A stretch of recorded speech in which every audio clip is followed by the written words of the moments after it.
മുണ്ടക്കൈ ചൂരൽമല ഉരുൾപൊട്ടൽ പുനരധിവാസത്തിനുള്ള രണ്ടാം ഘട്ട കരട് പട്ടിക തയ്യാറായി പി ജോഷില വയനാട്ടിൽ നിന്ന് വിശദാംശങ്ങളുമായി ചേരുന്നുണ്ട്. ജോഷില, കരട് പട്ടികയിലെ വിശദാംശങ്ങളൊപ്പം റവന്യൂ മന്ത്രി മാധ്യമങ്ങളോട് പറഞ്ഞ കാര്യങ്ങൾ.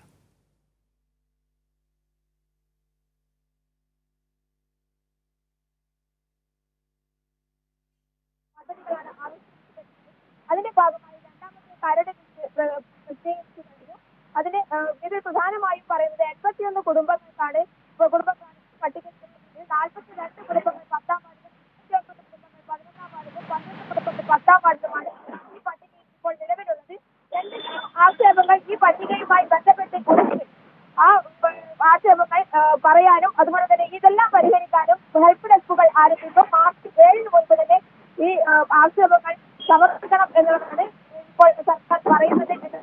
എന്തായാലും പുനരുജ്ജീവന പ്രവർത്തനങ്ങളുമായി വളരെ പ്രവർത്തനങ്ങൾ ഇപ്പോൾ നടന്നുകൊണ്ടിരിക്കുന്നു എന്നുള്ളതാണ്. അതേസമയം തന്നെ 5 സെന്റ് ഭൂമി. ശരി, പി ജോഷിലയാണ് വിശദാംശങ്ങൾ പങ്കുവച്ചുകൊണ്ടിരിക്കുന്നത്.